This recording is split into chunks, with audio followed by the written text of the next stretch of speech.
नमः सिद्धेभ्यः।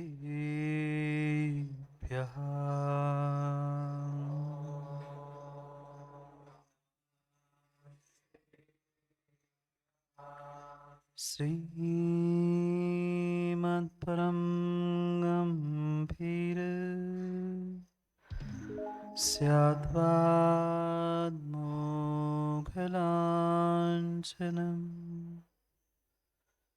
जियात्रैलोक्यनाथस्य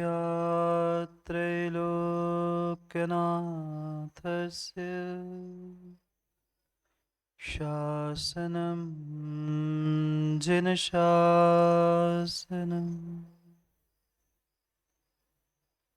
जय मंगल भूदाणं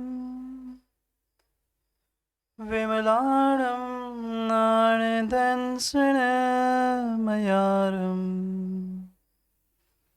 तैलोयसेयाणं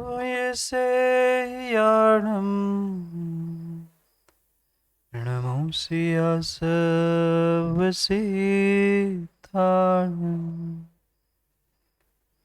नमो हरिहन्ताणं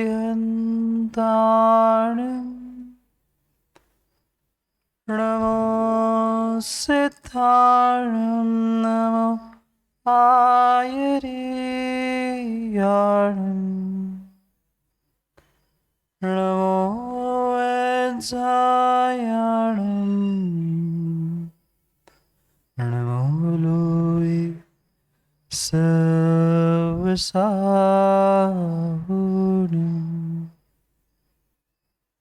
अनंत अनंत परम सिद्ध भगवान की 1008 श्री आदिनाथ भगवान की परम पूज्य आचार्य भगवान कुंद कुंद स्वामी की परम पूज्य आचार्य भगवान गुरुवर विशुद्ध सागर जी महाराज सनातन जैन धर्म की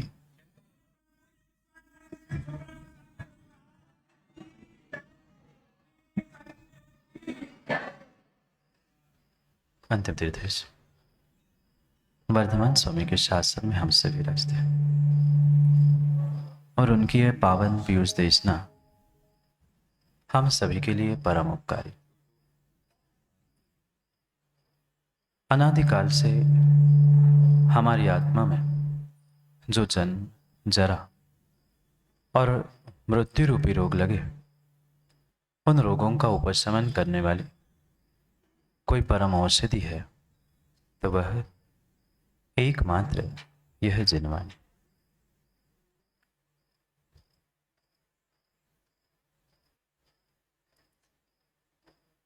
भव्यात्मा भोगों को इतना भोगा कि खुद को ही भोग किसको सुनाया। आज तक इन पंक्तियों को दोहराते दोहराते सदियां बीत गए। सुबह उठकर उस पाषाण के भगवान के पास पहुंचकर कई बार इन पंक्तियों को हमने दोहराया। भोगों को इतना भोगा कि खुद को ही भोग बना डाला, साध्य और साधन का अंतर मैंने आज मिटा। ये मात्र शब्दों में हमने उस पाषाण के परमात्मा को तो सुनाया, पर डॉक्टर साहब क्या भीतर के परमात्मा को सुनाया? नहीं सुनाया। हजारों बार इन पंक्तियों को हमने दोहराया होगा। कई बार कह दिया कि तृष्णा की खाई खूब भरी खूब भरी खूब भरी, पर रिक्त रही रिक्त रही रिक्त रही। ये मात्र हमने इन शब्दों को, इन पंक्तियों को याद करना, दूसरों को सुनाना, भगवान को तक सुनाने की कला सीख ली, पर भीतर के भगवान आत्मा को सुनाने की कला आज तक नहीं सीख पाए। कितनी चाह, कितनी इच्छा, कितने भोग, कितनी आकांक्षाएं, कितनी इच्छा पल पल जीव को सता रहे। शायद 24 घंटे में विरला ही कोई ऐसा क्षण होगा, समय होगा, जब मां कोई इच्छा आपको नहीं सताती। है कोई ऐसा समय? सुबह, दोपहर, शाम, रात नहीं, दिन भर खाया, रात भर खाया, मात्र खाते खाते पूरा समय बीत गया और सुबह उठकर खाली नहीं किया। सब समझदार है। दिन भर खाया, 24 घंटे खाया और सबसे पहले उठकर कोई काम करता है तो पेट खाली करने जाता है। सोचना, 24 घंटे खाने के बाद सबसे पहले दिन निकलने के समय व्यक्ति कोई काम करता है तो पेट खाली करने का करता है। आप लोग नहीं जाते? चार दिवाली में कोई जाता है, कोई पकड़ के जाता है, अंतर इतना है पर जाता हर कोई है। चाहे बालक हो, युवा हो, वृद्ध हो, पुरुष हो, स्त्री हो, सबका पहला काम, मंदिर जा पाए नहीं जा पाए, उसके पहले पेट साफ करता है। फिर भी जीव को समझ नहीं आ रहा है कि दिन रात भोगों को भोगते भोगते उस चाह के पीछे हम कर्मों से अपने आप को, अपने जीवन को भर रहे हैं। और पुनः जब उदय आता है, पुनः जब उन कर्मों का उदय आता है, पुनः खाली करते हैं और खाली होके फुर्सत नहीं हुई कि पुनः खाने बैठता है। पुनः खाने बैठ जाता है, शुरू हो गया पुनः चाय, नाश्ता, भोजन, दोपहर का, शाम का अलग, रात का। क्या करे, बनिया है तो अलग अलग व्यवस्था है समय समय की। भले ही भोजन नहीं करते, नहीं करते हो ना मां रात में भोजन, फरारी तो चलती है, फरारी तो चलती है, काजू, मेवा, मिष्टान, आइसक्रीम ये तो खा ही लेते हैं। सोचना, भोगों के तरीके आपने बदल लिए हैं, चाह इच्छाओं को बदलने का आपने प्रयास किया है, पर समाप्त करने का आज तक पुरुषार्थ नहीं। ये जीवन की यात्रा मेरी आज तक दुखदायक क्यों हुई? क्यों मुझे आज तक जीवन में दुख मिला? क्योंकि मेरी विपरीत परिणति, मेरे विपरीत परिणाम, मेरा विपरीत श्रद्धान ही मुझे आज तक धोखा देता है। ये जो चाह की आग, चाह की दाह मेरे भीतर लग रही है, उस दाह से ही मैं झुलस रहा हूं, जल रहा हूं पल पल में। सामने थाली रखी है, सामने भोजन रखा है, फिर भी जीव दुखी है, और जिसको भोजन नहीं मिल रहा है वो भी दुखी है। मात्र 12 भावनाओं में तो पढ़ते रहे, वैराग्य भावनाओं में तो हम पढ़ते रहे, बिना पुत्र, कोई बिना पुत्र रो रहा है, कोई पुत्र मिलने पर भी रो रहा है, किसी को धन मिला सो रो रहा है, जिसको नहीं मिला। आप लोग कह रहे हो, मुझे नहीं पता क्यों। क्योंकि इन साधनों को इकट्ठा करने से चाह मिटे, इच्छाएं समाप्त हो जरूरी नहीं है। हर व्यक्ति हर व्यक्ति हर व्यक्ति मात्र 1 रुपए की चाह लेके जी रहा है। 99 है, सबके पास 99 है। किसी के पास मात्र 99, किसी के पास 999, किसी के पास 9999, पर सबके पास है। 1000 है तो लाख चाहिए, लाख है तो करोड़ों चाहिए। 1 रुपए के पीछे, एक की चाह में वह पता नहीं कितने कितनों के सामने वह भीख मांगता है। देखो, वे गुटखे खाने वाले, तंबाकू खाने वाले करोड़पति भी हो, पर पड़ोसी से पूछते थोड़ा सा चूना है, करोड़पति। दुनिया को करोड़ों बांटने वाले, करोड़ों अरबों का दान करने वाले, वे छोटे से ठोट के लिए पूछते हैं माचिस है। रास्ते पे आधी बुझी हुई ठोट उठा के कोई देख ना ले, चोरी से चूस लेते। ये चाह ही तो है। करोड़पति, करोड़पति के घर में जन्मने के बाद भी तुम रोड़पति की हरकत नहीं छोड़ पा रहे हैं, ये कौन है? ये तुम्हारे एक एक इंद्रियों के विषयों की जो चाह सता रही है, वह चाह ही तुम्हें दुख दे रही है। क्यों नहीं रोक पा रहे हैं हम अपनी चाह को? क्योंकि भीतर की शक्ति को पहचान नहीं पा रहे, डरते हैं। क्या पता उपवास कर लूं, चक्कर आ गई तो? क्या पता मैं गुटखा छोड़ दूं और जी नहीं पाऊं तो? सदियां बीत गई, सदियां बीत गई। जिस सामग्री को गोलू मामा त्रियंश नहीं खाता है, उसे इंसान चाव चाव से खा रहा है। क्या स्थिति? चाह है। कौन सा अमृत भरा है उस गुटखे में? कौन सा अमृत भरा है उस चाय में? चाय तो नहीं पीते ना? चाय तो छोड़ दी, पर चाह? चाय तो छोड़ दी अविनाश जी, पर चाह? चाहे तो पूछ रहा हूं। चाय पीना तो तुमने एक कप की छोड़ दी, एक कप की चाय छोड़ दी, तो डॉक्टर साहब क्या छोड़ दिया? चाह छोड़ो तो मानो। एक कप की चाय छोड़ दी, एक इतना सा पाउच गुटखे का छोड़ दिया, हमने बहुत छोड़ दिया मानते हो। अरे जीवन की चाह छोड़ दो, मरण की चाह छोड़ दो, तुम भगवान पक्के बन जाओ। पर क्या करे, विपरीतता है, विपरीत मानसिकता है, विपरीत सोच है। थोड़ा सा तपस्या करने का कभी समय आता है, हम घबरा जाते हैं, डर जाते हैं, पता नहीं क्या होगा। एक बार उपवास, एक बार एकासन करते हैं, मां कितनों को बताते? नहीं बताते। आज ही तो उपवास है और आज ही पैर रहा है, आज ही तो शांति से जीने देते, आज ही अष्टमी है और आज ही। कम से कम 50 बार तो मुंह से स्वयं से ही कहते आज एकासन है, आज एकासन है, आज एकासन है। अरे छोड़ा, क्या छोड़ा? प्रशंसा के लिए एकासन किया था। अभी आएगा पर्यूषण, करेंगे बहुत सारे उपवास, बहुत सारे एकासन। जितना उपवास करके एकासन करके त्याग नहीं किया था, उससे अधिक बार कहलाते हैं कि हमने 10 उपवास किए थे। पता है आपको? हमने 10 एकासन किए थे। सोचो, विचार करो। एक बार छोड़ने पर हम इतनी प्रशंसा चाहते, इतनी प्रशंसा चाहते हैं। प्रशंसा के लिए त्याग नहीं करना है, भीतर के दाह को, भीतर के राग को, भीतर के आग को मिटाने के लिए चाह को छोड़ना है।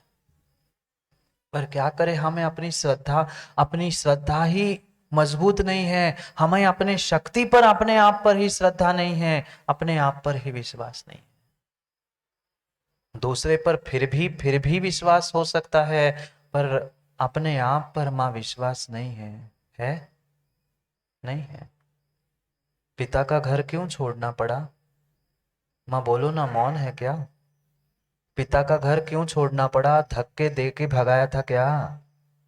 बोलो हाँ, कि बोलो ना। धक्के दे के भगाया था, बैंड बाजों के साथ बढ़िया। पता नहीं कभी डोली कहीं किसमें बैठ कर गए थे, धक्का दे के तो किसी ने नहीं भगाया था। क्या वहां रोटी के टुकड़े नहीं मिल रहे थे? बोलो ना, रोटी के टुकड़े नहीं मिल रहे थे क्या? भोजन नहीं मिल रहा था? कपड़े नहीं मिल रहे थे क्या? आपकी वहां इच्छाओं की पूर्ति नहीं हो रही थी? वहां सब पूर्ति हो रही थी, मात्र एक विषय नहीं मिल रहा था, तो जन्म देने वाले माता पिता को छोड़कर दूसरे के घर जाना पड़ा। एक एक इंद्रिय विषय की चाह ने माता पिता से भी दूर कर लिया। मात्र इनसे नहीं, आपसे भी चर्चा करनी पड़ेगी, क्योंकि आज के युवा भी छोड़कर जाने तैयार है एक इंद्रिय विषय की चाह के पीछे माता पिता। छोड़ दिया धर्म को, छोड़ दिया माता पिता को, क्योंकि वह एक इंद्रिय विषय की चाह भीतर बैठी थी। क्या कमी थी माता पिता के घर? कोई कमी नहीं थी, कोई कमी नहीं थी, कोई कमी नहीं थी। पर फिर भी माता पिता को, जन्म देने वाले, पालने पोसने वाले को भी छोड़कर हम उस आग में, दाह में जलने के लिए तैयार। कब तक अपने शक्ति को भूलते रहेंगे? किसी प्रकार से किसी के पास शक्ति की कमी नहीं है।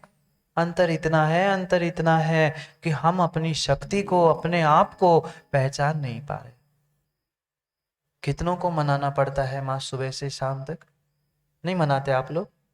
कभी बच्चों को, कभी बच्चे के पिता को, कभी पता नहीं कितनों कितनों को। क्यों दूसरों को मनाना पड़ा? क्यों दूसरों को मनाना पड़ा? क्योंकि डॉक्टर साहब हम अपने आप को मना नहीं पाए, अपनी शक्ति को पहचान नहीं पाए।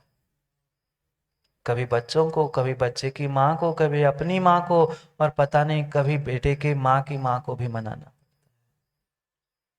अगर हम ही मान जाते, अपने आप पर विश्वास करते, अपनी शक्ति का भान करते, अपने परमात्म तत्व को पहचान लेते, भगवान आत्मा को पहचान लेते, तो कभी दूसरे के सामने झोली फैलानी नहीं पड़ती। फैलाई थी झोली, राहुल भाई झोली फैलाई थी, शादी हो गई? मुझे पता है पूछना पड़ता है, पंचों के सामने पूछा पड़ता है ना, सो पूछ रहा हूं शादी हो गई? वह बेटे की मां को लेने भी गए थे चोरी छुपे?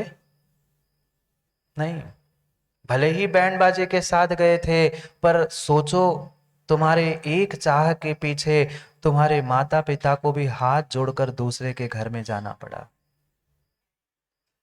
कभी बेटे के वाले जाते हैं, कभी कन्या वाले पहुंचते हैं, पर झोली तो, भले ही किसी के हाथ में झोली नहीं थी, पर हाथ तो जुड़े थे, याचना तो चल ही रही थी।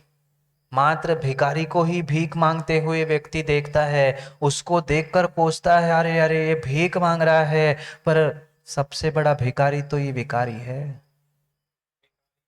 सबसे बड़ा भिखारी तो ये विकारी है जो इंद्रियों के विकारों से, इंद्रियों की चाह के पीछे भीख मांगता है। जय कुमार जी, वह स्वागत पे आने वाला कटोरा लेकर उसको तो आप एक आध जलेबी रसगुल्ला पकड़ा देते हो, खुश हो जाता है। एक आध मिठाई का टुकड़ा, एक आध रोटी, थोड़ा सा आटा दे दो, मां भिखारी खुश हो जाता है। पर ये भिखारी कितना बड़ा भिखारी है, रोज भीख मांग के भी पेट नहीं भरता। तरीका बदल गया है। वो भिखारी तो भगवान की दुआई देकर भीख मांगता है, भगवान के नाम पे दे दे बाबा, भगवान तेरा भला करेगा। ये डांट के कहता है, दे रही कि नहीं रोटी? मैं तो जा रहा हूं मैं दुकान।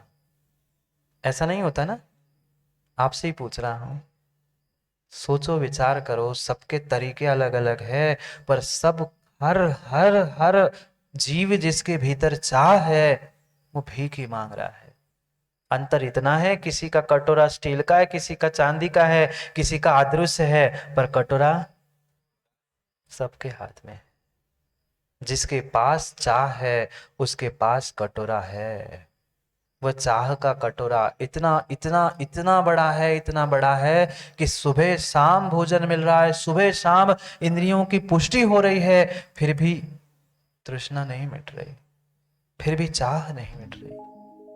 कब तक जलते रहेंगे उस चाह की दाह में?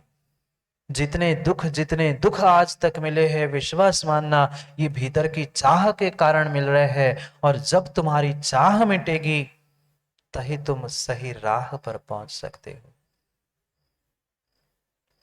राह तो हम प्राप्त करना चाहते हैं, मोक्ष नहीं जाना चाहते, भगवान नहीं बनना चाहते, आत्मा का कल्याण नहीं करना चाहते, चाहते हैं, पर राह कौन सी पकड़े है? चाह तो हमारी भगवान बनने की भी है, चाह तो बहुत कुछ करने की है, पर राह तो पल पल दुखों की राह चल रहे हैं और चाह सुख की कर रहे हैं।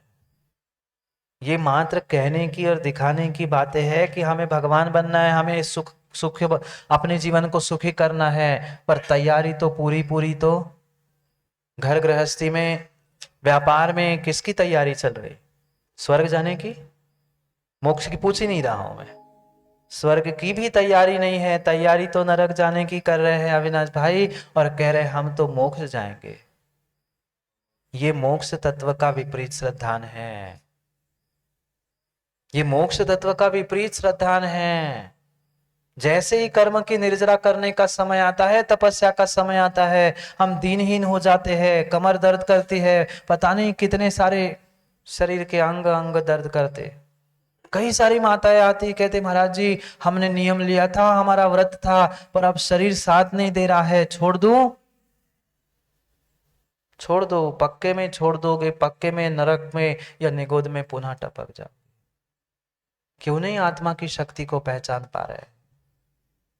मात्र और मात्र उस इंद्रियों के विषय की चाह के पीछे हम कितनी राह भटक रहे हैं, इसका निर्णय नहीं कर पा रहे।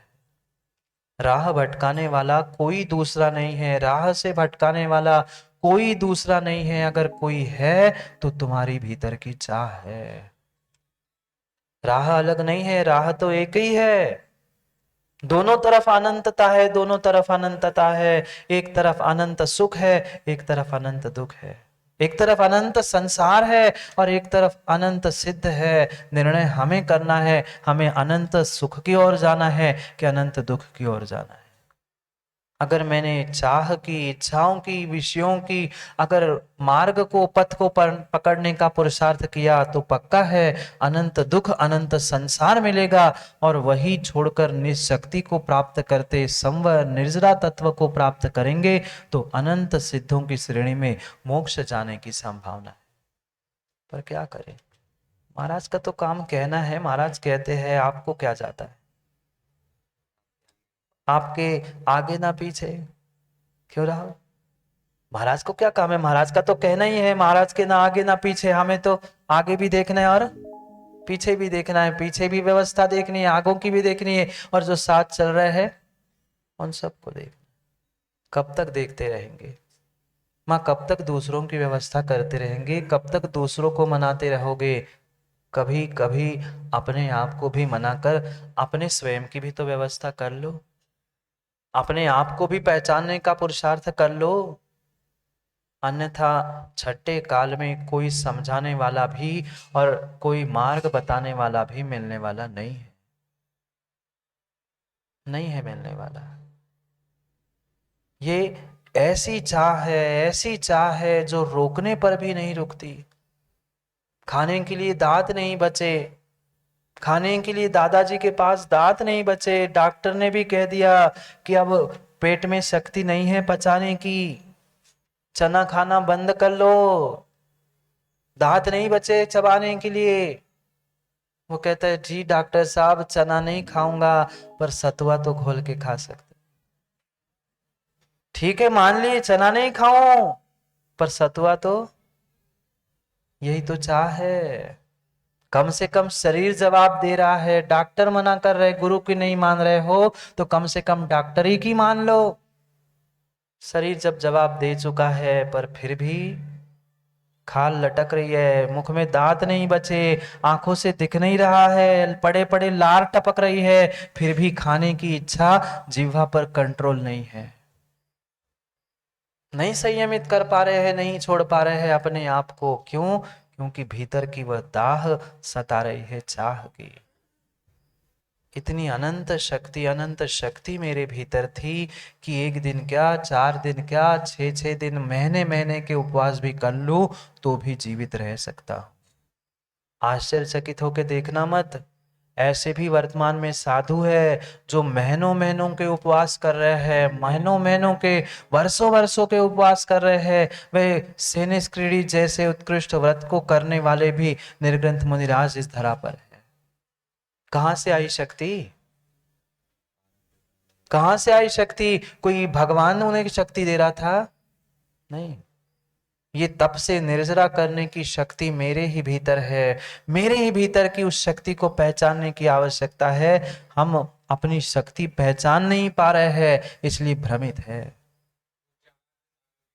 क्या करें, एक नहीं ऐसे पूर्व में भी हो चुके, वर्तमान में भी आराध सागर जैसे मुनिराज हुए जिन्होंने उस उत्कृष्ट से निष्कृत व्रत को किया। हमें एक उपास नहीं किया तो हम 4 दिन पड़े रहते हैं। हाँ ऐसे भी जीव है, एक उपवास करते और 4 दिन पड़े, हाँ परसों उपवास था ना चतुर्दशी का, काम नहीं हो रहा है। क्यों?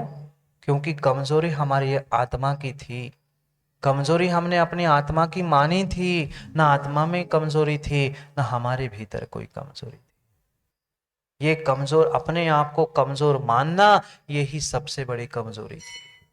जितने जीव यहाँ बैठे, जितने जीव बैठे हैं, वह प्रत्येक जीव अनंत शक्ति से युक्त है। किसमें कमी है शक्ति की? कौन नहीं है यहाँ बैठा हुआ भगवान आत्मा? क्या अनंत वीर्य, अनंत बल हमारे भीतर नहीं है? है। पर क्या करे, जैसे आज सुबह से ही बादलों ने सूर्य को ढक लिया है, ऐसे विषयों ने, कषायों ने और कर्मों ने हमारी शक्ति को ढक लिया है। इसलिए हम अपने आप को पहचान नहीं पा रहे, नहीं पहचान पा रहे, नहीं पहचान पा रहे हैं। और जब तक हम अपने आप को पहचानेंगे नहीं, तब तक विश्वास मानना, भीतर की शक्ति उद्घाटित नहीं होगी और हमारा ज्ञान निर्मल नहीं हो सकता। क्यों मिथ्यात्व में भटके? क्यों हमारा ज्ञान मिथ्यात्व रूप हुआ? क्यों विपरीत श्रद्धान कर रहे हैं? क्योंकि प्रतिपल जो हम अपने इस पड़ोसी को अपना मान रहे थे, कौन? ये पड़ोसी नहीं, उनसे तो ईर्ष्या करते ही रहे, पर ये पड़ोसी, ये शरीर रूपी पड़ोसी, उसकी पुष्टि करते करते करते करते इसकी शक्ति को, आत्मा की शक्ति को हम नहीं पहचान पा रहे, इसलिए हम निर्जरा तत्व को भी नहीं पहचान, नहीं कर पा रहे हैं निर्जरा। एक क्षण भी हम अपने जीवन में उस निर्जरा को प्राप्त नहीं कर पा रहे। कितनी चाह, कितनी इच्छा, मां सुबह की तैयारी नहीं हुई, पेट भरा नहीं, बर्तन मंजे नहीं, तब तक, बोलो ना, तब तक शाम की तैयारी, शाम की तैयारी हुई नहीं, तब तक कल बड़े बनने हैं, दाल भिगो के रख दो, बन गए बड़े, बन गए बड़े, बन गए छोला, शाम को ही हो गई तैयारी, खाएंगे कब? अभी 12, 14, 16 घंटे बाद खाना है, पर पहले से तैयारी है। सोचो कैसी चाह है, कैसे इंद्रिय विषयों में हम फंसे हैं। एक एक क्षण मात्र उस विषय भोगों की प्राप्ति के लिए हम दे रहे हैं। मिल रहा है बराबर, समय समय पे हमें सब कुछ मिल रहा है, किसी प्रकार से कोई कमी नहीं है, पर फिर भी और चाहिए, और चाहिए, और चाहिए। एक मिला कि दो चाहिए, दो मिले कि 5 चाहिए, 10 चाहिए, 50 चाहिए, करते करते पूरा जीवन बीत गया, पर समझ नहीं आया कि मेरी परिणति कहाँ। वे चक्रवर्ती, वे चक्रवर्ती तक आगा नहीं पाए चाह से और तृष्णा से, इसलिए भले ही अंतिम समय पे लिखना पड़ा, पर लिखा मैं चक्री पद, याद नहीं है? मैं चक्री पद पाए भोगे भोग घनेरे, तो फिर भी तनक भय नहीं मेरे भोग मेरे। ये भोग भोग कर चक्री पद भी प्राप्त कर लिया। कोई ऐसा समय नहीं, मां क्या आपके घर में होगा, क्या आपके घर में होगा वो चक्रवर्ती की 96,000 रानियां, कहा उसके उत्कृष्ट भोग, वे उत्कृष्ट भोग भोगने के बाद भी वो सुखी हो नहीं पा रहा, और फिर भी भानु को शादी की पड़ी। कौन से भोग भोगोगे? आज भोगोगे, शाम को छूट जाएंगे, शाम को भोगोगे, सुबह छूट जाएंगे। उन भोगों को भोगते भोगते कर्मों का जो बंध कर रहे हो, जो कर्मों को प्राप्त कर रहे हो, उसके बारे में तो थोड़ा सा सोच लो। नहीं रोक पा रहे, सबको रोक लिया, पर अपने आप को नहीं रोक पा रहे। रोक पा रहे? नहीं रोक पा रहे। खाने से तो रोक सकते हैं, पर इच्छा से, चाह से नहीं रोक पा रहे, नहीं रोक पा रहे हैं। वह भोजन करने का तो उपवास कर लिया, पर चाह का उपवास नहीं कर पा रहे, नहीं कर पा रहे हैं। उसमें भी याद आता है, चलो आज का तो उपवास है, कल पारना उस ठेले पे जाके करेंगे। हाँ ऐसी स्थिति भाई। एक जगह पे थे, 10 लक्षण का शिविर चल रहा था, आचार्य के साथ में थे, पूरा शिविर हो गया, अब 11वां दिन था, पारना था। अचानक मंदिर के बाहर बहुत सारे ठेले लग गए। अब महाराजों को और आचार्य को चैन नहीं पड़ी, 10 दिन तो एक कोई दिखा नहीं, और आज इतनी भारी लाइन कैसे?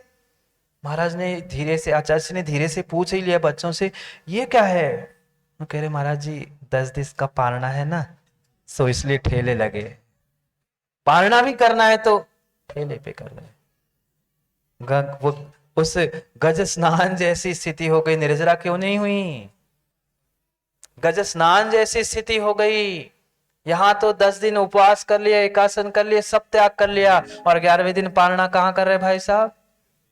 ठेले पे चाट चाट रहे हैं। क्या करे? अब जूते चप्पल माताओं के सोले के हो गए, गाड़ी कार सोले की हो गई, तो कुछ दिनों बाद ठेले भी सोले के हो जाए, कौन सी बड़ी बात है? हाँ अपने लिए ताली बजा रहे हैं लोग, क्या करें। हम पहले तो आलू के बनते तो कहते महाराज ये केले के हैं, जैनियों के लिए अलग से चाट बन रही है, चाटो। हाँ अरे आजकल सब कुछ सोले का मिलता है अविनाश जी, जूते चप्पल मिल रहे हैं तो चाट की कौन सी बात है? हाँ ऐसे ही है डॉक्टर साहब। बहुत सारे लोग मंदिर में भी जूते चप्पल पहन के आते हैं, आहार देने भी जूते चप्पल पहन के आए। उनसे पूछा वो नहीं है चप्पल, वो तो सोले की है। मैंने कहा आश्चर्य की बात है, जूते चप्पल भी सोले के हो गए। फिर सोले के माता तो सर पे रखो ना, जूते चप्पल पैर में काहे पहने। चाहे कितने ही वे सोने चांदी के बना लेना, जूतों को कहाँ रखोगे। पैरों की जूती पैरों में ही शोभा देती है, चाहे तुम सोले के पहनाओ चाहे सोने के बनाओ। पर क्या करे, आजकल सब कुछ डॉक्टर साहब सोले का हो गया। पहले जूते चप्पल बनाने वाले कोई और थे, आजकल बेचने वाले भी बनिया हो गए, बनाने वाले भी बनिया हो गए, सो वो भी सोले के हो गए। हाँ ऐसी स्थिति है। पहले बनिया की दुकान में, जैनों की दुकान से वो जो मिलता था वहां ऐसे ही था ना, शुद्ध मिलता, ऐसी भ्रांति थी। जैन की दुकान में मिलता है वो तो शुद्ध ही होगा, सोले का ही मिलता होगा। ऐसे जूते चप्पल भी शुद्ध मिल रहे क्योंकि बनिया ही जैन ही बेच रहे हैं, क्या करे।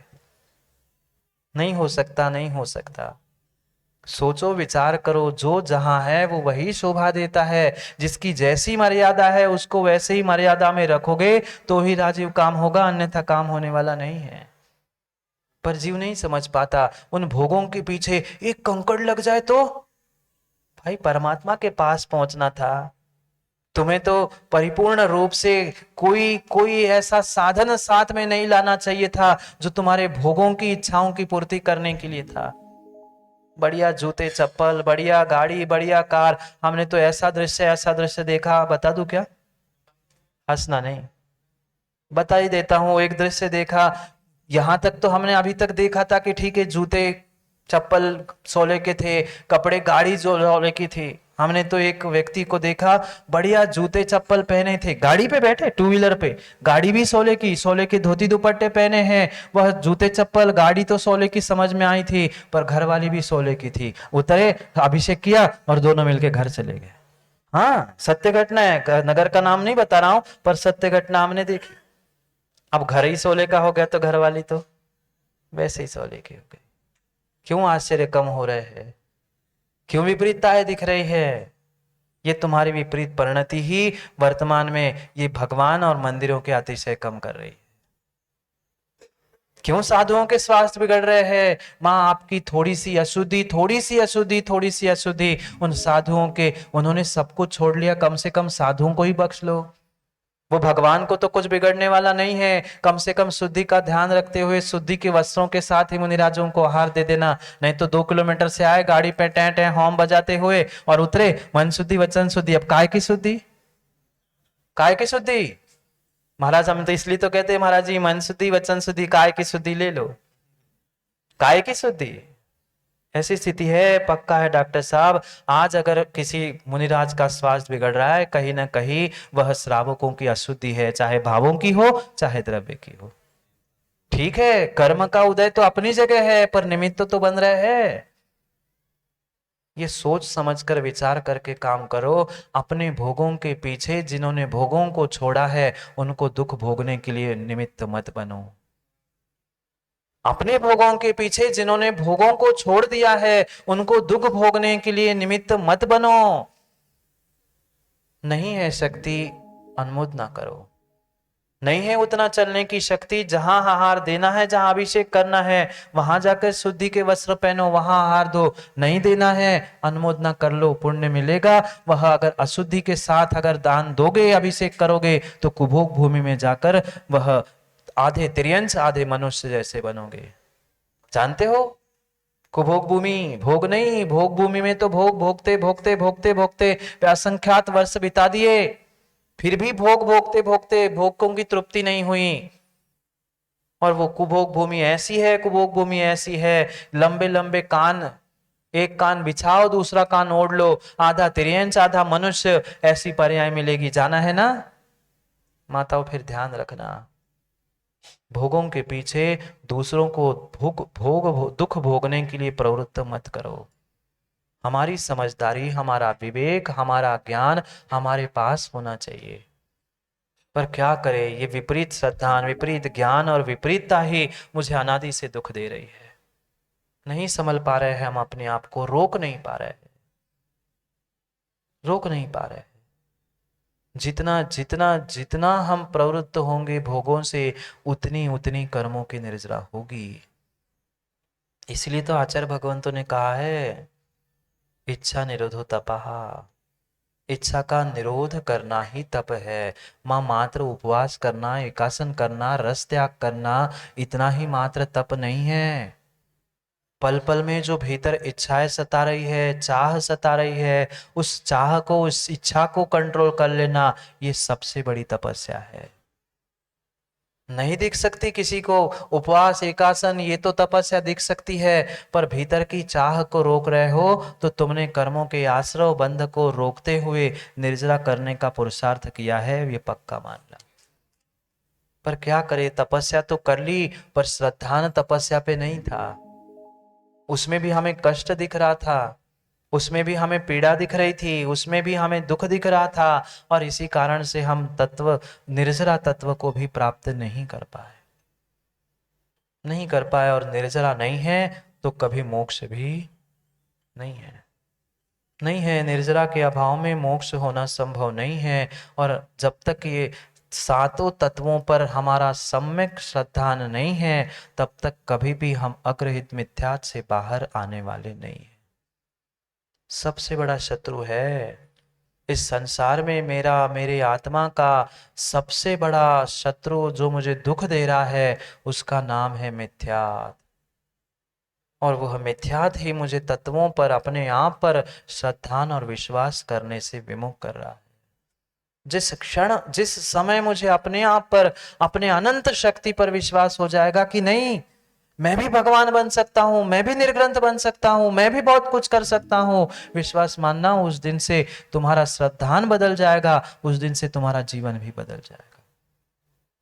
पर कमजोरी हमारी सोच की है, कमजोरी हमारी दृष्टि की है, कमजोरी हमारी श्रद्धा की है, जिस कारण से हम अपने आप पर विश्वास करते हुए अपने आप के मार्ग को, अपने आप के जीवन को प्रशस्त नहीं कर पा रहे। दूसरों को रोकते रोकते, टोकते टोकते बहुत समय हो गया।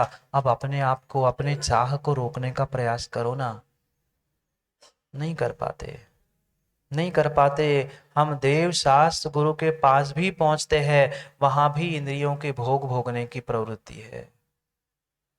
देख लो भीड़ कहाँ बैठी है डॉक्टर साहब।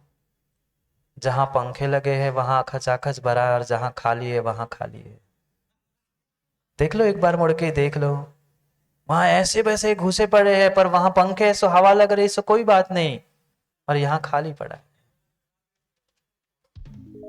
अरे ऐसे ही है, तुम्हें तो जिनवाणी का आनंद आ रहा है, ऐसे तुम्हें याद नहीं, उन्हें तो भोगों का आनंद आ रहा है, सो पंखे के नीचे बैठे। पूजा में भी देख लेना, वेदी के सामने हम तो देखते हैं ना, वेदी में भी वही बैठे जाते हैं जहां से खिड़की हो, जहां पंखा हो, जहां हवा आ रही है, वही बैठे मिलते, भले भगवान दिखे नहीं दिखे। हाँ, कई तो ऐसे स्थान हमने देखे भगवान नहीं दिख रहे हैं, पर पंखा जरूरी दिखना चाहिए। ये हम कर्मों की निर्जरा नहीं कर रहे माँ, कर्मों का आश्रय बंद कर रहे हैं, और आने वाले समय के लिए दुख प्राप्त कर रहे हैं।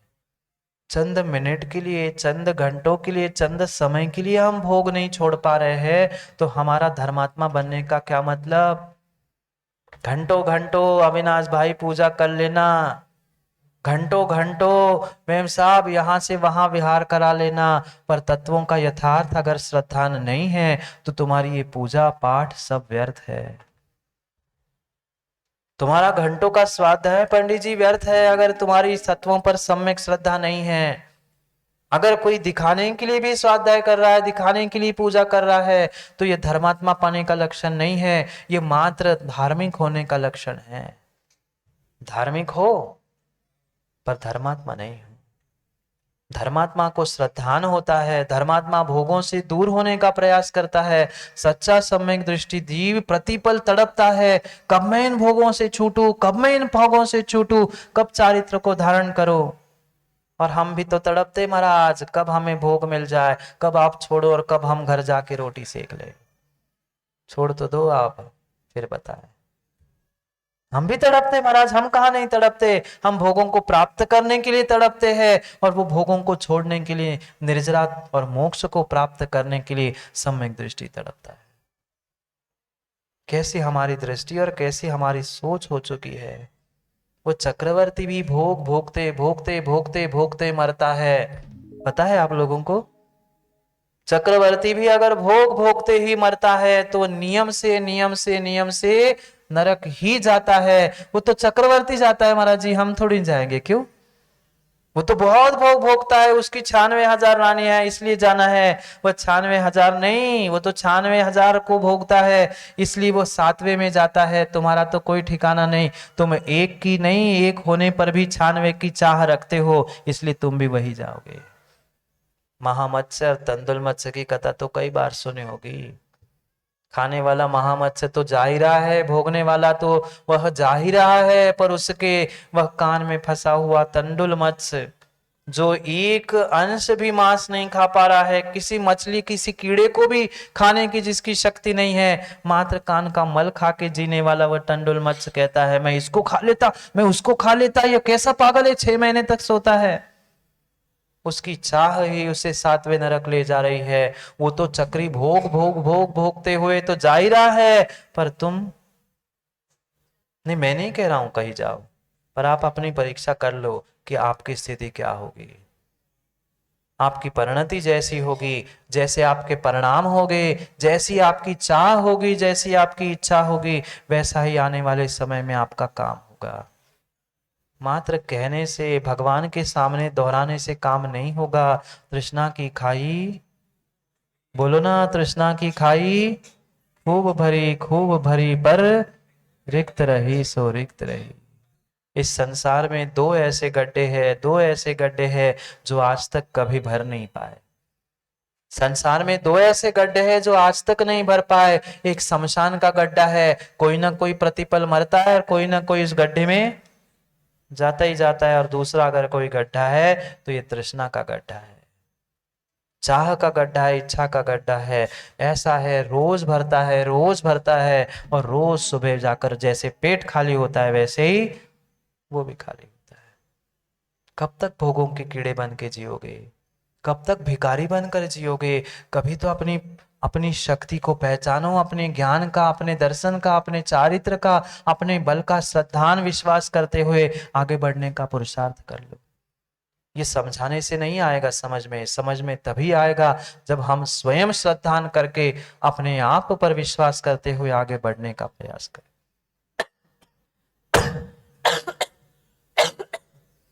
क्यों हमें दुख मिल रहा है? कौन मुझे दुख दे रहा है? मां, दूसरा कोई व्यक्ति दुख नहीं दे रहा, दूसरा कोई हमें कष्ट नहीं दे रहा है। कल भी हमने समझा था, हमें इष्ट कष्ट नहीं दे रहा है, हमें अपना ही कष्ट कष्ट दे रहा है। हम अपने आप से दुखी, अपने चाह अपने ही कष्ट से दुखी है। वह जो हमारी विपरीत प्रतीति, विपरीत अनुभवन चल रहा है, विपरीत श्रद्धा चल रहा है, वो ही मुझे दुखी कर रहा है। क्योंकि ज्ञान ही सम्यक ज्ञान नहीं है। जब तक तत्वों का यथार्थ निर्णय नहीं है तब तक ज्ञान सम्यक कैसे होगा? और सम्यक ज्ञान नहीं है तो आगे का चारित्र कैसे सम्यक होगा? पहले श्रद्धान को सम्यक करने का प्रयास करो, फिर निर्णय करके उस ज्ञान को सम्यक बनाने का प्रयास करो। जब हमारा श्रद्धान, हमारा ज्ञान सम्यक होगा तो ही हम चारित्र को सम्यक करके मोक्ष तक पहुंचने का पुरुषार्थ कर सकते हैं। पर पहले जाने तो, पहले माने तो। जानने के लिए तो बहुत कुछ जानते हैं, नहीं जानते? 7 तत्व नहीं जानते, 7 तत्वों का स्वरूप नहीं जानते। जानते तो बहुत कुछ है महाराज जी, आपको भी जना दे विदिशा है। जानने के लिए तो बहुत कुछ जानते हैं, आपको भी बहुत कुछ जना दे, पर जानने से काम नहीं होगा जय कुमार जी, कुछ मानना भी होगा। समस्या सबके साथ वर्तमान में यही है, जानते तो बहुत है पर मां, बोलो, मानते नहीं है। जानते तो बहुत है, बहुत है, इतना लबालब, इतना लबालब, इतना लबालब ज्ञान भरा है कि कहने की आवश्यकता है, टप टप टपक जाता है, पर दूसरे के लिए, स्वयं के लिए नहीं है। क्योंकि हम मानना ही नहीं सीख पाए, अपने आप को मनाना ही नहीं सीख पाए। दूसरे को तो मनाते रहे, मनाते रहे, मनाते रहे, पर अपनी शक्ति को पहचान कर अपने आप को नहीं पहचान। मात्र मात्र पंक्तियां एक नहीं, दो नहीं, कई बार सुना दी। आत्म के अहित कितना ज्ञान है, मैं प्रैक्टिकल करके दिखा रहा था, टप टप ऐसे टपकता है। आत्म के अहित विषय कसा, इनमें न मेरी। किसको? तुम्हें ही सुन लो महाराज, अपने आप को कभी तो सुनाओ, कभी तो बैठकर तत्वों का सच्चा निर्णय करो। अनादि से इस आत्मा के साथ खूब धोखा करते आए हैं, अब समय मिला है, समझ मिली है, समझाने वाले मिले हैं, अभी भी समझ जाओ, अभी भी समझ जाओ। आने वाले समय में कुछ मिले नहीं मिले कोई ठिकाना नहीं है। जितना पुण्य पिछली पर्याय में हम करके आए, आज कर रहे नहीं कर रहे हैं, इसलिए समझो संभलो, अपने आप को संभालने का प्रयास करो। इसलिए दौलत राम जी समझा रहे हैं, अरे प्रतीति ही करना है, अपनी प्रतीति करो ना, मिथ्यात की अनुभूति क्यों कर रहे हो? क्यों विपरीतता में उलझ रहे हो? क्यों तत्वों का सम्यक निर्णय नहीं कर पा रहे हो? क्योंकि एक चाह ऐसी है जो तुम्हें राह से भटका रही है। एक ही चाह, एक इंद्रिय के विषय की चाह अगर सताने लग जाए तो पता नहीं पूरी उम्र निकल जाती है, पर वह चाह पूर्ण नहीं हो पाती। पूरी उम्र निकल गई, पूरी आयु खत्म हो गई, सब सब समाप्त हो गया, पर फिर भी इंद्रियों की चाह। खटिया पे पड़े हैं, पलंग पे पड़े हैं, दादा एक कोने में पड़े हैं, फिर भी आते जाते, कौन आया, कौन गया, क्या बना, क्या बनाओगे? खाने के लिए एक रोटी भी शक्ति नहीं है, मूंग का दाल का पानी भी नहीं पी पचा पा रहे हैं, फिर भी बहू का बनाओ? बस कौन और नॉन, दो ही के पीछे तो जिंदगी चल रही, कौन आया और नॉन डला है कि नहीं, नमक, बस इसी में पूरी जिंदगी चली गई। ये विषय की चाह वृद्धावस्था में भी सताती है, क्योंकि जब तक मिलता है तब फिर भी मिलता है, चाह कम थी अब तो मिल नहीं रहा है, सो भी परेशान है। मत हो दुखी, मत हो दुखी, निर्णय करो तत्वों का, यथार्थ निर्णय करो और अपने आप को संभलने का और समझने का प्रयास करो। पढ़ते हैं छेड़ाला में, छेड़ाला कार दूसरी ढाल की 7वें छंद में बहुत अच्छी बात कह रहे हैं, रोक सको तो रोक लो अपने आप को। दुनिया को तो रोकते मनाते बहुत समय हो गया, अब अपने आप को उस चाह से, उस विपरीत राह से रोकने का पुरुषार्थ कर लो। जिनको याद हो उस दूसरी ढाल की 7वें छंद को साथ में पढ़ने का प्रयास करते हैं, जहां आचार्य भगवान उस अग्रहित मिथ्यात और मिथ्या ज्ञान का स्वरूप समझाते हुए कह रहे हैं कि अगर तत्वों का विपरीत श्रद्धान है तो कभी भी तुम मिथ्यात से निकल नहीं सकते। मात्र शब्दों में तो निर्णय बहुत सारे कर लिए, बहुत सारे निर्णय हमने कर लिए तत्वों के कि हाँ निर्जरा ऐसी होती है, मोक्ष इसे कहते हैं, पर प्राप्त नहीं कर पाए, क्योंकि जीव ने अभी समझा ही नहीं है यथार्थ मोक्ष का स्वरूप। नहीं समझा, नहीं समझा, किसी से कह दिया मोक्ष जाने का पुरुषार्थ करो, थोड़ा सा पुरुषार्थ करो मोक्ष जाने का। वह पूछने आए थे, भैया महाराज जी मोक्ष में क्या होता है, मोक्ष में जाके करेंगे क्या? जैसे हम एक स्थान से दूसरे स्थान में जाते, दुकान जाते तो व्यापार करते, घर जाते भोजन करते, सोते हैं, वहां मोक्ष में जाके क्या करना है? उससे कहा गुरुजी ने, बेटा कुछ नहीं करना मोक्ष में जाके, बस हाथ पे हाथ धरे रहना है, बैठे रहना है। वो शिष्य कहते हैं, गुरुजी मुझे नहीं जाना फिर मोक्ष, बैठे ही रहना है तो क्या करना है, वहां कुछ मजा नहीं, कुछ आनंद नहीं है, तो फिर मोक्ष में हाथ पे हाथ धरे रहने का क्या करूं जाके, मुझे मोक्ष नहीं जाना। ये विपरीत श्रद्धान है। कुछ कोई मानता है मोक्ष जाके वह हमें आनंद मिलने की जगह हम वही भटकते रहेंगे, कहीं अन्यत्र और कार्य करते रहेंगे। मोक्ष जाने के बाद किसी दूसरे को देखने की, दूसरे को समझाने की आवश्यकता नहीं है, वहां तो मात्र अपनी निराकुल सुख को भोगने की संभावना है, अन्य कुछ नहीं। अरे भोगना ही है, चाह ही है तो अच्छी कुछ चाह मांगो ना, अच्छी कुछ चाह रखो ना, प्रशस्त भावना के साथ, प्रशस्त निदान के साथ, प्रशस्त भावों के साथ अच्छी चाह भगवान के पास रखने का प्रयास क्यों नहीं करते? भगवान के पास भी पहुंचे, गुरु के पास भी पहुंचे, उनसे भी कहते महाराज जी आशीर्वाद दे दो नौकरी लग जाए, महाराज जी आशीर्वाद दे दो छोकरी मिल जाए, महाराज जी आशीर्वाद दे दो डिग्री हो जाए। मांगा भी तो क्या मांगा, मांगा भी तो क्या मांगा, अनंत संसारी मांगा। अरे मांगना ही था तो प्रभु और गुरु के पास जाके मां कहते, दुख को कम्म को बोहिलाओ सुगई गमनम समाई मरणम, जिन गुण संपत्ति, जिन गुण संपत्ति तो नहीं मांगते, हम जिन संपत्ति मात्र मानते। अंतर समझना, जिन गुण संपत्ति नहीं मानते। जिनने जो जो छोड़ दिया वो सब संपत्ति हमें चाहिए। जिन गुण संपत्ति हो मच्छम। चाह भी रखनी है तो प्रशस्त चाह रखो, इसे प्राप्त करोगे। ऐसी चाह रखोगे तो कम से कम संसार जो दीर्घ था वो कम तो होगा। पर क्या करें, हमारी विपरीत परिणति और विपरीत श्रद्धान ऐसा है कि हम समझने के बाद भी समझ नहीं पा रहे। पढ़ते हैं पहले इस छंद को, फिर समझने का प्रयास करते हैं और क्या कहा जा रहा है। रोके न चाह निज शक्ति खोय, शिव रूप अनुकूलता न जोय। याही प्रतीति जुत कछुक ज्ञान, सो दुखदायक अज्ञान जान। जानते हुए भी हम अनजाने हैं। क्यों? क्योंकि हमारा ज्ञान अधकुचरा है। जानते तो है पर पूरा नहीं जानते, और ये आधा अधूरा ज्ञान ही सबसे बड़ा खतरनाक शत्रु है। जो नहीं जानता उसे जनाया जा सकता है, जो बहुत कुछ जान चुका है उसको संकेत से ही काम बनता है, पर जो जानता आधा ही है उसे क्या जाना। हाँ ऐसा ही है। कभी आपने स्लेट बत्ती पे लिखा पार्टी पार्टी, अभी तो स्लेट हो गई वो, पहले पार्टी आती थी, पोता जाता था, फिर लिखा जाता था। थोड़ा सा भी उस पे लिखा है तो जय कुमार जी नहीं लिखा जा सकता।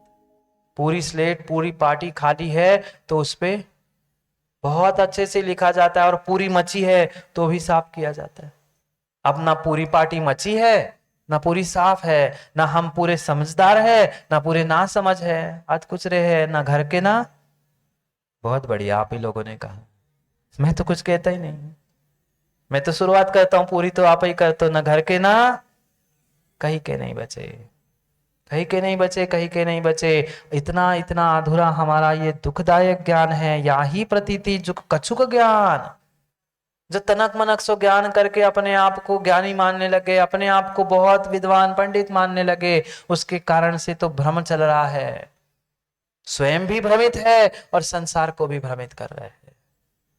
ना स्वयं अपनी शक्ति को पहचान पा रहे हैं, ना दूसरे को पहचानने का पुरुषार्थ करा रहे हैं। रोके रोके न चाह निज शक्ति खोए। अपनी शक्ति को भूलकर, अपने शक्ति को भूलकर वह चाह के पीछे दौड़ रहे हैं, चाह के पीछे दौड़ रहे हैं। एक के पीछे दूसरा, दूसरे के पीछे तीसरा, दौड़ लगी है सुबह शाम। किस लिए दौड़ रहा है? किस लिए दौड़ रहा है? पता नहीं। अंधी दौड़ चल रही है, अंधी दौड़ चल रही है। मिल रहा है 100 दौड़ रहा है, नहीं मिल रहा है 100 दौड़ रहा है। क्यों? आगे वाला दौड़ रहा है, मैं दौड़ रहा, वो गिर रहा है, मैं भी गिर रहा।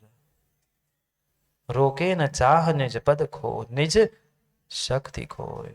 अपने शक्ति को भूलते हुए, निज पद को भूलते हुए उस चाह के पीछे दौड़ रहा है, दौड़ रहा है, दौड़ रहा है। एक के बाद एक, एक के बाद एक, एक के बाद एक विषयों को प्राप्त करते करते शिव रूप निराकुलता न जोए। जो सिद्धों का स्वरूप है, जो निराकुल स्वरूप है, उसे ना पहचान कर वह निर्जरा तत्व में भी भ्रांति पैदा की, मोक्ष तत्व में भी भ्रांति पैदा की। ऐसे भी जीव है। मोक्ष को तो हर कोई मानता है, हर दर्शन हर धर्म मोक्ष को मानता है, पर निराकुल सुख रूपी मोक्ष को नहीं मानता। ऐसे भी दर्शन भारत में हुए, वो कहते हैं कि वह मोक्ष हुआ मतलब दीपक जैसे बुझ गया, आत्मा गई। कोई घटक चटक मोक्षम मानता है, मर गया मतलब निर्वाण हो गया। कोई कहता है मोक्ष मतलब यहां से मुक्ति मिल गई, अब चल रही आत्मा, घूम रही आत्मा, भटक रही है, ऊपर जा रही। नहीं, वह सिद्धालय में जाकर निराकुल सुख को भोगना, वेदन करना, यही वास्तव में मोक्ष तत्व का और उस सिद्धालय का स्वरूप है। पर क्या करें, जीवों को अभी मोक्ष कहाँ है यही नहीं पता। क्यों माता, पता है मोक्ष कहाँ है? बोलो ना, मोक्ष कहाँ है? नहीं पता। आप तो ज्ञानी विदिशा, मैंने सुना था कि विदिशा की माताएं भी बहुत ज्ञानी है। मोक्ष कहाँ है? मोक्ष कहाँ है? सिद्धालय में मोक्ष नहीं है, सिद्धालय में मोक्ष नहीं है। डॉक्टर साहब मोक्ष कहाँ है? जहां आप बैठे हो वही मोक्ष है। जिस दिन तुम यहां से छूटोगे, कर्मों का छूटना मोक्ष है, सिद्धालय यानी मोक्ष नहीं है। जिस क्षण संसार से मुक्ति हो रही है उसी क्षण मोक्ष, निराकुल सुख की प्राप्ति हुई, वही वास्तव में मोक्ष है। मोक्ष सिद्धालय में नहीं मिलता, मोक्ष तो यहां होता है और फिर सिद्धालय में जीव पहुंचता है। अंतर आया समझ में? मोक्ष सिद्धालय में नहीं है। जो मोक्ष जाता है, मोक्ष को प्राप्त करता है, वही सच्चा मुमुक्षु यहां मोक्ष को प्राप्त करते सिद्धालय में पहुंचता है। मोक्ष का अर्थ मुंच धातु से बना हुआ मोक्ष है। मुंच का अर्थ है छूटना, कर्मों से जो छूटता है। तत्क्षण में यहां कर्मों से छूटा, यहां मोक्ष हुआ और एक समय में जाकर सिद्धालय में पहुंच गया। मोक्ष कहां है? मां सिद्धालय में नहीं है। सिद्धालय में तो सिद्ध रहते हैं, वह जो मोक्ष को प्राप्त करने वाले जीव वहां रहते हैं। ये अंतर नहीं समझे तो हम विपरीतता में जी रहे हैं। वो निराकुल सुख से युक्त शिव स्वरूप ही मोक्ष है, और जिस समय जहां मिलता है वहां मोक्ष मिला, पर मोक्ष के पहले निर्जरा भी जरूरी है। क्या करे? इस विपरीतता के कारण या ही प्रतीति, या ही यानी इस मिथ्यात की, ये विपरीतता की ही प्रतीति, उसकी ही अनुभूति, उसको ही मानते रहे, उसको ही अनुभूत करते रहे।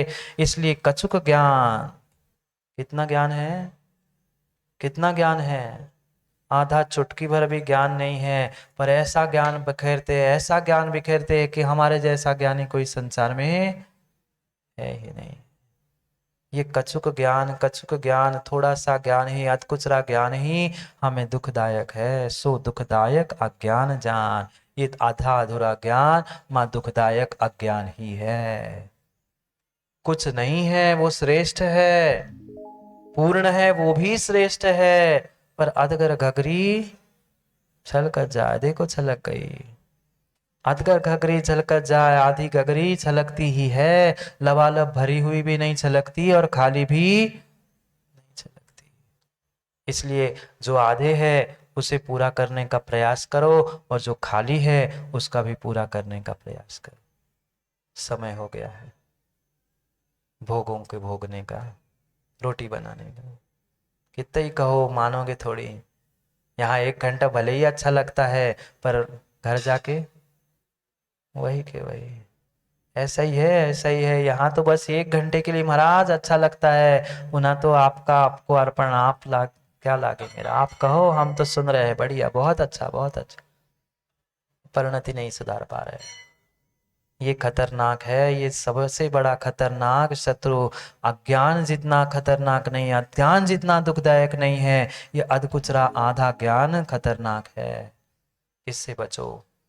पूरा ज्ञान कर लो, पूरा ज्ञान कर लो कि पूरे अज्ञानी बनकर जी लो, वह सुख का साधन दे सकता है। जाओ, समय हो गया है, दुकान भी खोलनी है, सब कुछ खोलना है। आज रविवार है, तभी शांति से बैठे, नहीं तो दो चार खिसक ही जाते पीछे के भी।